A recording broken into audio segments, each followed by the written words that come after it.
And it took 3 hours sitting there talking. She was looking. She didn't say much. And she carefully looked over each area of the Longhouse plans: the welcoming place, the gathering place, the cooking place, the traditional Longhouse way teaching place. And that's where she stopped and smiled at me. And I knew at the same moment what she had discovered before she even spoke.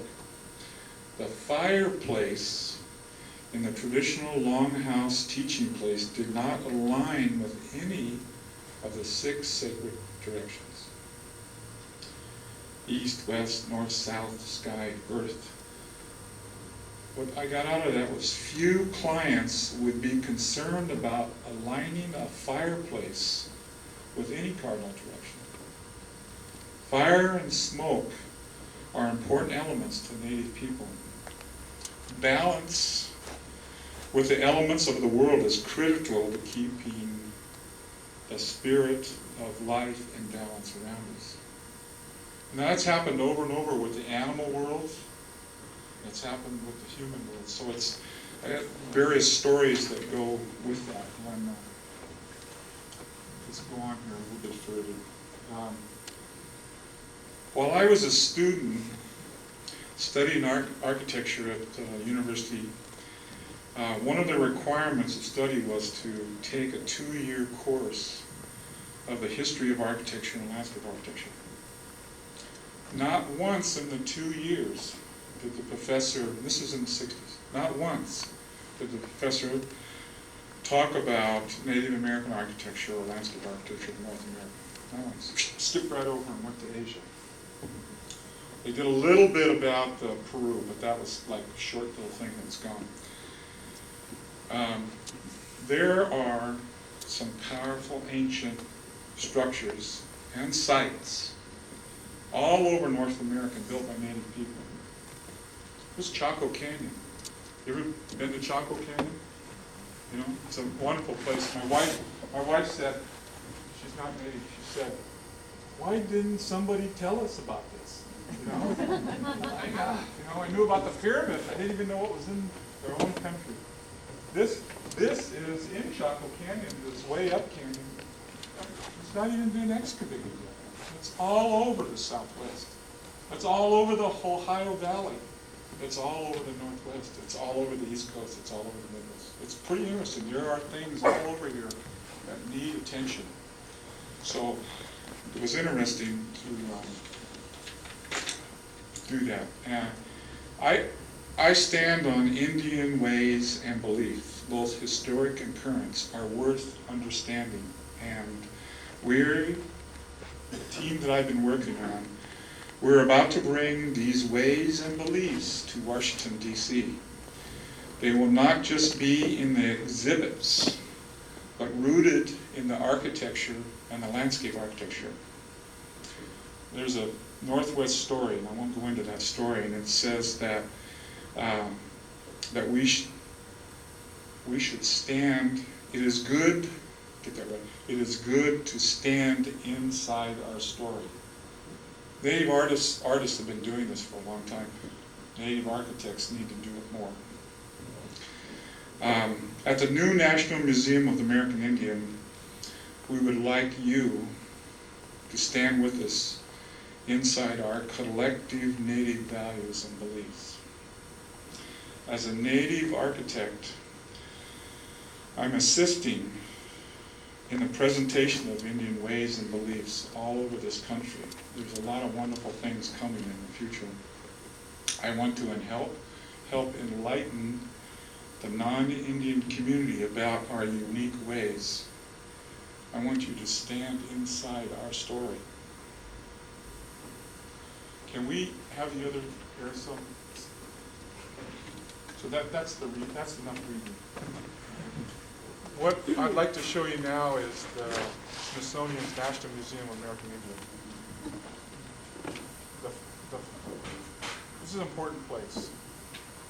It's located on the mall, right next to the Capitol.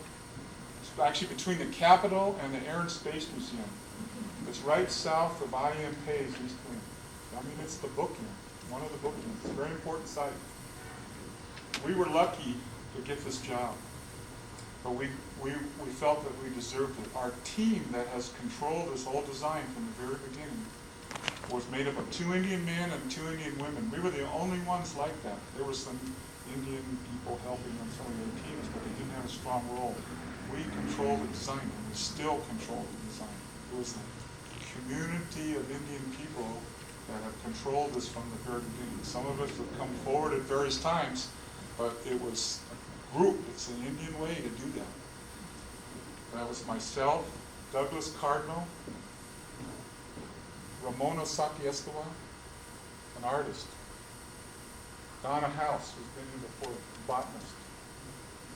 We all worked together, but we all had our own areas to be strong in too. Donna looked after the landscape and the site, but she worked on the overall design.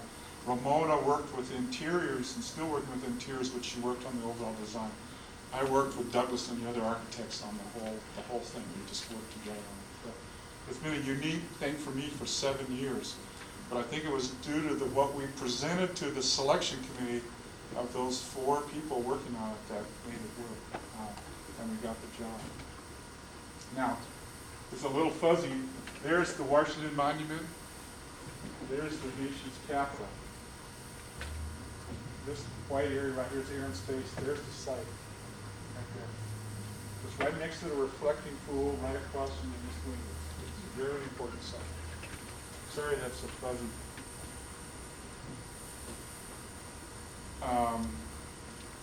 Venturi's office, Denise Scott Brown, you know who they are in Philadelphia. They went around the country with the Smithsonian and put together a program. It took them a couple of years to do it. And when we first started, we got boxfuls of this stuff. I was telling Lynn that, I mean, it's the most complex thing you ever saw in your life. It was just boxes full of programs. It was very important. We had to cut right through that with some strong beliefs and principles and designs to kind of pull that all together. What was missing in that program was this kind of thing. Native people have creation stories that have been around a long time. This is a pretty neat one on the Northwest Continent, also by Bill. They also have, you go to the supermarket and the food that you buy, your basic foods, 50% of that food was domesticated by native people in the Western Hemisphere. A lot of it in this area here. So that's an important thing. I'll tell you a little bit more about that later. And that had a lot to do with the design. And then obviously the architecture, like I said, is magnificent. All the stuff. And the native people are still doing things. This is another one of the powwows going on in the Northwest. A lot of circling. It's pretty interesting. Some are being revived. These people are in Northern California. They came up to the first potlatch in the state of Oregon in 100 years. I was there for that. It was great. It was a wonderful thing. And they were doing their potlatch for everybody and thanking the university for helping them get their archive back that had somehow disappeared when they lost their lands. Somehow it disappeared in Washington, D.C. And it was recently found 10 years ago, and they were given their land back. Because they could prove that they had been there for a long, long time. So there's archaeologists and anthropologists have done all this work, and they shipped it to Washington and disappeared. And they lost out, and they got driven from the Oregon coast up to by Salem and put on a reservation. But now they've moved back. It's an interesting story. When they left, a group of women that were already married stayed in the community and married into the non-Indian community and stayed there so they could show that they were still present in that community, while the rest of the people got driven up into the Salem area. So there's some interesting stories talking about that. There's ceremonies that go on all across the country, and if you're like in the Northwest and other places, if you're in the federal courts, you'll find that a big portion of the issues deal with native rights. You know, and that's good, because what happened, like in the fishing thing, that took a long time in the Northwest, but native people being able to fish where they traditionally have always fished, that has led to protecting and working to try to save the salmon now. A lot of it's been due to the native people insisting that the rivers stay clean and insisting that the forest practices get better. And then they've teamed with the community rather than fighting the community, they team with the community to help work in saving the environment. So sometimes those court things end up with important issues to save the whole environment for everybody. So all those things happen, and Washington, D.C. is not a native place. Let me tell you, it's not a native place. There's some bad things that the native people have towards that. Besides, everything is lined up. I mean, that was a shock to me. I'd never been to Washington, D.C. in my life until I started on this project. And my partners brought me there. They'd kind of grown up in Washington. They took me there and showed me around. I said, oh, the trees are lined up. You know? That was a shock to me to see that sort of thing. I mean, that's beautiful. That's absolutely beautiful, but things are very organized, yeah, on the wall. And there's a lot of Greeks and Romans. I mean, they're everywhere. It's pretty interesting. I mean, they're very strong. You know, this is a Jefferson Memorial, yeah, ground. And but what I found is that the openings open to the 4 cardinal directions, which is kind of interesting. And the mall's lined up in an east-west cardinal direction, right? Lined up with it. So there's some things we can relate to the native people there. And before we got started on the design and locked ourselves in a room and started, you know, after kind of reading everything that we had to in programs, we went out, we said, let's find out about what does the site have to tell us. Well, it's a grass area. That's all it was. Sometimes it had tanks on it, sometimes it had volleyball on it. It's a pretty interesting place. And this is Maryland Avenue that they want to restore someday to be like Pennsylvania Avenue, you know, just a real nice thing, the French promenade, and really lovely. We were right on the edge of that. So we didn't have a kind of a square site, we had a cut on an angle. Also, what we found is that site has a memory, that's what I call it. That site has a memory. Tiber Creek used to go right through it. There's our site right there. And the Capitol is right up here. This is some maps we found. And Tiber Creek is still down there because when they did the soils test, they went down 20 feet and Tiber Creek is still down there. The water's still flowing through there. So we thought that was really important to have relate to that site memory. And this is Roanoke Creek, or river in the mountains there. It's kind of Tiber Creek was kind of like this at one time. And so we thought, well, we need to work with that. We need to bring back some of that memory because those places are full of interesting native things. You know, a lot of the rocks have markings on them, and they greet you. We call them grandfather rocks. They have stories to tell you. And this was kind of in the same hardwood forest area. And then also there was a wetlands. You know, Washington, D.C. was basically a wetlands. So, but there were also some bigger things on that site that we could relate to in the natural world. That's the summer solstice. And people say, oh, there's so many tall buildings, you'll never see the summer solstice. There it is. It comes right through the trees, right on our site. So we thought we better make sure that we relate to those because when some people come, they need to have that connection for whatever they're doing there. And it's all over the country. Native people really related to bigger cosmos, cosmology. It's all the way from Chaco Canyon to, you know, healing places to the basketry. I mean, there were some big connections that go on there. Some practical things in Washington, D.C. It's a hot, humid place when most people are there. See this shadow right here? This was kind of a cool day. You can see some clouds. I was walking around on the site, on the mall, and the people were all standing lined up in that shadow. All the way. It was so hot. So it said to me that if they're visiting the north side too, if you're visiting there, let's make our visitor comfortable. Let's set them in something. Let's welcome them. Let's greet them correctly. Let's see. Let me get this about right now. When the exhibit team got started, because there's a whole, when you work on these kind of big projects, there was a large exhibit team. They had to do a master plan with the Smithsonian's exhibit curators and all that.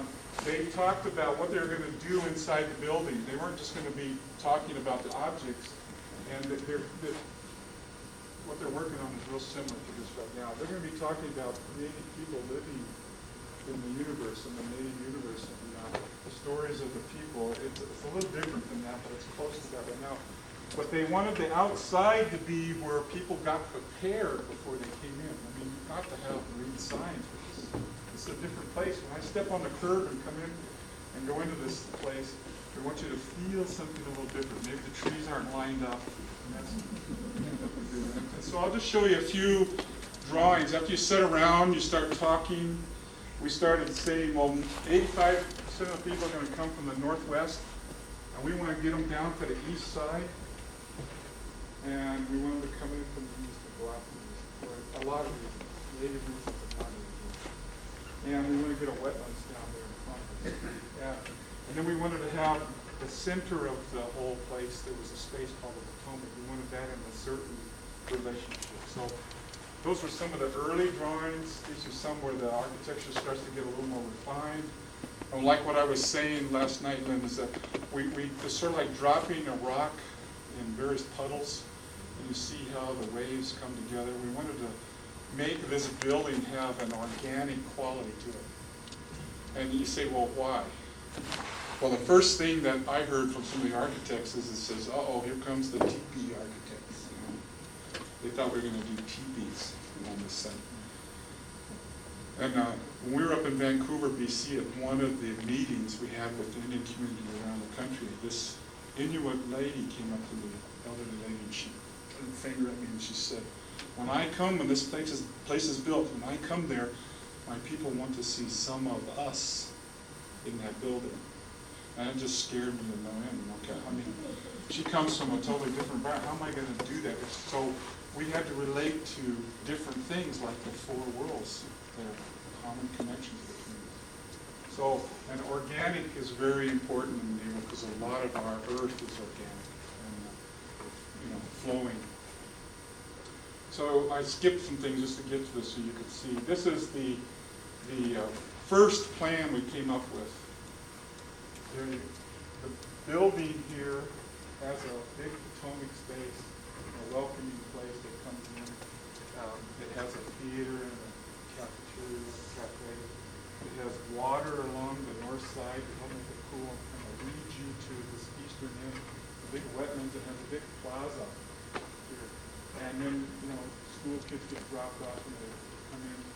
So it kind of fit on the land. Some elders came from around the country and picked this spot and said that's the center of the site. It was really interesting to find out why and then work with that and go out from that. And it was really a lot of fun. And this was the first model, what it looked like. And this is photographed from the north side. Here's the height of a person. So it's a big structure. So we took that around the country in various places and had meetings with Indian people to talk about it, because we wanted everybody to input into it. We just didn't want it to be by one person, but by the community.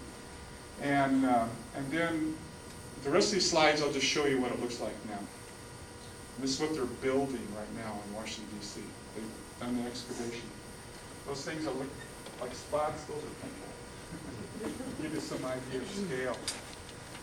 Here's the water feature coming along. There's a big outdoor dance area. So if you're walking along, you can look across and you can see some dancing going on there. And there's an offering place. There's a lot of bad things been done to Indian people across the country, and this place will probably have some of the things to help make that right. We had to have a place that was a little off to the side for an offering place. There's a big plaza, and then there's the south entry, and this is the building. Now I'm going to take you on a little walk around this so you can see. There's the entry area. The water flows along this way. There's a fire lined up at the center of the north.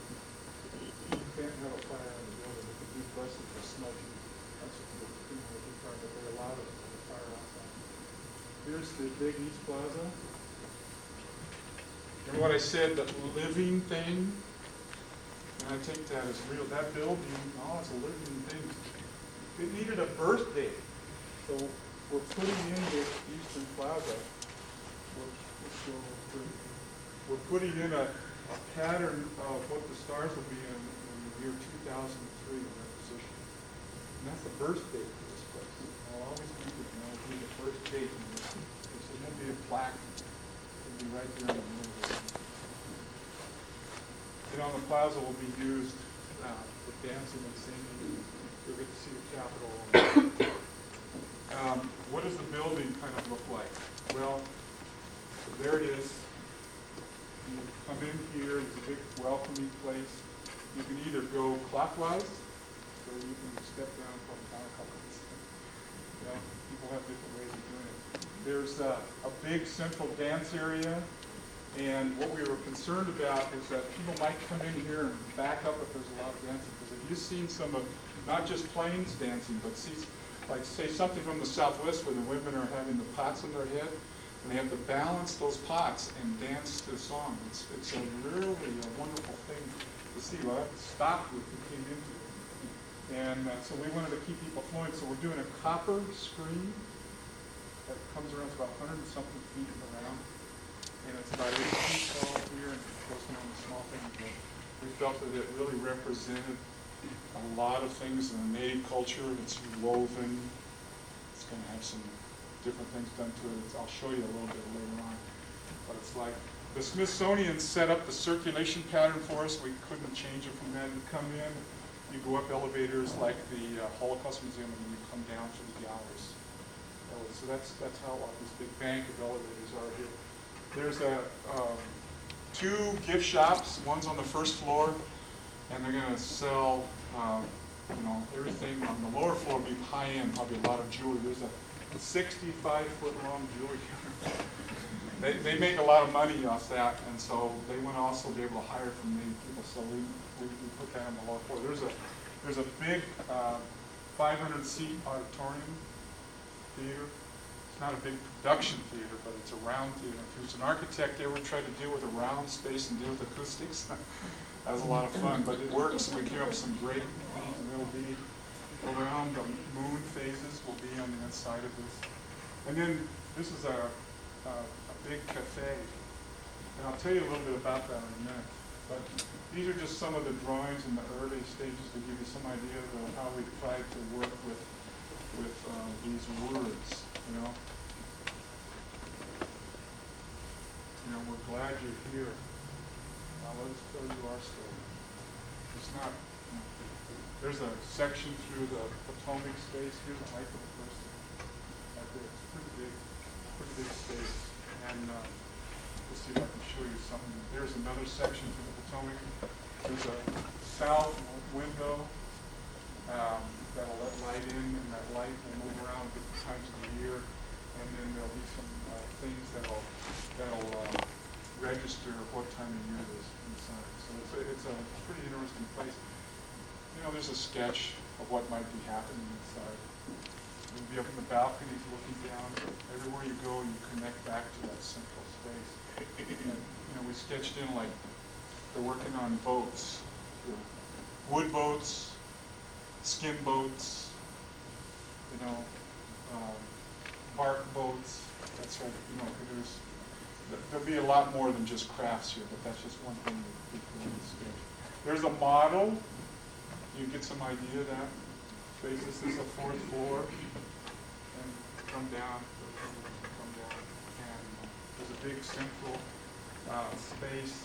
An entry. It's a very organic, flowing place, and it has a dome on top because when you're in Washington D.C. and you're working, it's they want domes, and so how do you make a dome that relates to Native people? And so we had some baskets, and we turned some baskets upside down. And so we tried, it's a flat dome, but it's also a step dome with this perfect circles going around it. And if you open it up to there's an oculus in the center. Unfortunately, that has to have glass on it, but it's to let the light in. If you open this up, we'll go up on the rooftop, you can look right down, and the light isn't strong enough to see right to the center here. So if I can show them that. There's the center looking down at the Potomac. Here's the screen going around, and there's benches that are organic on stone that's set. And then there's a wood floor in the center, and then there'll be pipestone. people say, well, that's a sacred thing when you put it there. We went to Pipestone National Monument and worked with the Indian people there, and we were able to, we're going to have some pipestone at the center of this, because that Pipestone place, Indian people came from all over the country, north, south, east, west, to that place to get this pipestone and take it back. And we felt that the center of this place needed to have pipestone to relate to that. And it will be put in place by a native person, and offering will be done in the correct way. There's a lot of little spaces, and I wanted to just show you some of the little spaces around the building. These are the kinds of things we used. You know, here's that copper screen. Here's Donna. You know, there's a lot of Indian people involved in them. We use all kinds of models. Shell patterns from the Wampanoag and Martha's Vineyard. They'll be in the jewelry counter. You know, there's models of the shop, and there's models of the other spaces. We used a lot of models, and I just wanted you to see that. Some of them are really nice ones made out of wood. A donor came forward, and didn't have to, but the donor was going to pay for the whole shop, which was nice. You know, there was a lady that felt it was very important. She loved Indian art, so she came for this, so this will happen. Just to give you some idea, this is, I mean, there was board after board of materials. You know, this is adze, cedar, woven things, colors, patterns. A lot of things will be put into this building to help add some character to it. And then the Smithsonian wouldn't let us bring on any Indian artists right now, but they will in the future. They will then hire Indian artists to create various things throughout the building. That was something that we fought, but they wouldn't let us do it at this point. So anyway, so we're adding some basic things to the building now. If you go up to the 4th floor, there's an introductory theater. I really had a lot of fun doing this too. When we first started, I was telling Lynn is that the exhibit designers, non-Indians, working with some Indian people that helped put together the program, said, well, I think this ought to be a cave. You ought to walk into the cave, and there ought to be 5 screens. You sit in an audience and look at these 5 screens. That's how we could tell this 10 to 15 minute introductory theater. And when we read the program and looked at the program, we said, well, how are you going to feel the Indian place when you look down at that wall and you see a screen? You don't really feel it. You just like a theater. How are you going to know about Indian people when you got the same kind of thing? So what we did is we changed it. And it's pretty interesting. We made it a round theater. And we lined some things up with the cardinal directions, because I think that's important inside. We put some of the exhibits cases around in the space. And we made it a dome space so that the projection will be on the ceiling. So you're sitting in there and go boom, they're going to take this journey with Native people all the way across the country. You're going to feel their place and where they live and feel their culture as a community and as individuals. It's going to be pretty interesting, and you'll feel it in your heart, because sounds will come out of these places all around you instead of out the speakers that we all rattles and sounds and singing and talking and all that sort of stuff. You really feel it. Yeah, you know, this is just a quick sketch of what that might be like. Here's another example of what might happen in there. You'll have these things happen all around you. And in the center, there will be more stuff about Native people in the center and about their lives and individually what they do in their community. One other place, you know, when you go to these places, the Smithsonian, they offer you basically hamburgers and hot dogs again.